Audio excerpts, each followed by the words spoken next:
세월호 참사 때 어떤 역할을 하셨죠? MBC 보도본부장이었습니다. 네, 전원 구조 대형 오보를 냈고 유가족이 보험금을 받는다라는 보도가 됐고 세월호 피해자 학생 핸드폰 영상 사용 금지 지침을 내린 바 있습니다. 맞습니까? 그런 보도가 나간 걸로 기억합니다. 보도본부장에 대한 책임 있지 않습니까?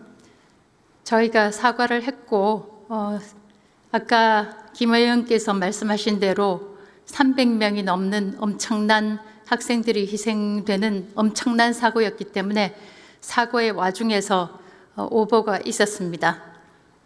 2014년 7월 24일 날 이진숙 방송통신위원장 후보자 인사청문회에서 동료 의원인 이혜민 의원께서 세월호 참사 오보와 2차 가해에 대해서 사과문 낭독을 요청한 바 있습니다. 당시 거부하신 바 있죠? AI가 작성한 사과문은 제가 사과문을 읽을 수 없었습니다. 그러면 참사 11년 지난 오늘 어떤 내용으로 사과를 하실 겁니까?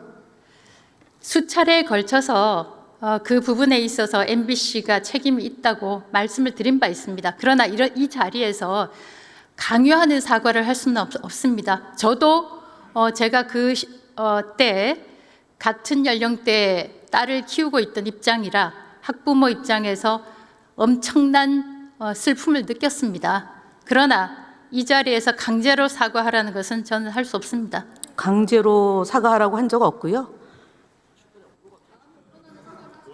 11년이 지난 오늘 어떤 마음이냐라고 질문했습니다. 제가 조금 전에 말씀드렸습니다. 같은 연령대의 자녀를 키우는 학부모로서 엄청난 슬픔을 유가족과 함께 느꼈습니다. 네, 알겠습니다. 사과를 안 하신 걸로 하겠습니다.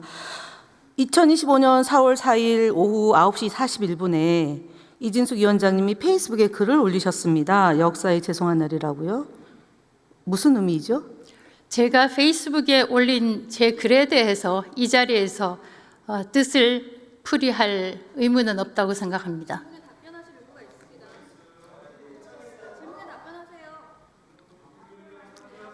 페이스북에 올린 개인적인 글에 대해서 답변할 의무는 없습니다. 윤석열이 역사에 죄송한 날입니까? 아니면 이진숙 위원장이 역사에 죄송한 날입니까? 답변할 수 없습니다. 네, 알겠습니다. 이진숙 위원장님은 정치 중립의 의무를 지고 있는 방송통신위원장이고 공무원입니다. 그래서 그런 겁니다. 오늘이 아마 대통령이 파면되고 이 자리에 대정부 질문에 처음 나오신 거죠? 파면되고 제가 지난번에도 한번 대정부 질의를 나왔었는데 파면되고 처음입니다. 네. 예, 기억에 의존하지 마시고요. 좀 기록하시고 예. 제대로 답변해 주시기 바랍니다. 답변 거부하는 것에 대해서 제가 강요하지는 않겠습니다만 답변에 충실해 주시기 바랍니다. 헌재의 판단 존중하시죠? 제가 존중합니다. 예. 네, 그러면 내란 행위에 대한 책임에 대한 파면이거든요. 이 부분에 대해서 윤석열 정부의 국무회의에 참석하는 한 사람으로서 어떤 입장이십니까? 국민들께 어떤 마음으로 이 자리에 나오셨는지 다른 분들은 뭐 사과를 하든 어떤 입장을 한 것 같은데요.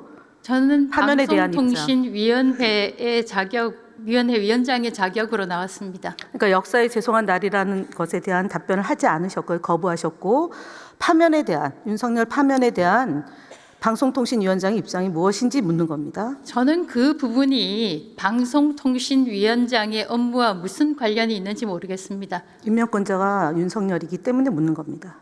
윤석열이 파면됐고 임명권자인 윤석열이 내란 행위로 인해서 직계에서 물러났습니다. 그래서 방송통신위원장이 어떤 입장이냐라는 질문입니다. 저는 그 입장을 가지고 있지만 이 자리에서 말하지는 않겠습니다. 세 번째 질의 답변 거부하신 겁니다. 들어가시죠. 김현 의원님 수고하셨습니다. 이진숙 방통위원장님, 정부는 국민의 여러 목소리를 듣고 그 목소리를 잘 종합해서 국민이 가장 행복하고 편안한 삶을 살 수 있도록 하는 역할을 하는 곳입니다. 제가 오늘 이진숙 방통위원장님 답변을 들으면서 느끼는 거는 너무 가슴에 적개심이 많은 것 같아요.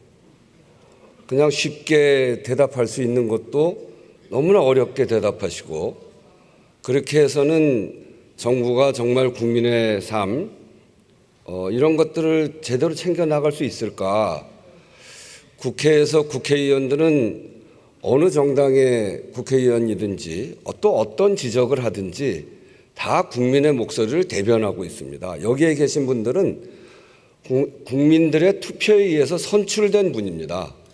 그래서 국회의원들이 본회의장에서 대정부 질의를 하면서 하는 질문은 국민들이 궁금해하고 답답해하고 하는 것을 이야기하는 것인데, 답변 태도에 그렇게 적개심이 들어가 있고 대답도 정말 제가 듣기에는 거북하게 대답을 하고, 그렇게 해서 정상적인 토론이 되기가 매우 어렵지 않습니까? 저는 정부가 그런 태도를 취하면 안 된다. 모든 국민들이 하는 말씀을 다 듣고 종합해서 국민의 삶을 위해서 정말 고민 속에서 답변을 성실하게 해야 된다, 이렇게 말씀드리면서 다른 국무위원들께서도 그런 태도로 앞으로 국회에 임해 주시면 감사하겠다는 말씀드리면서, 이진숙 방통위원장님, 다시는 그렇게 하지 마십시오. 이상으로 교육, 사회, 문화에 관한 질문을 종결할 것을 선포합니다.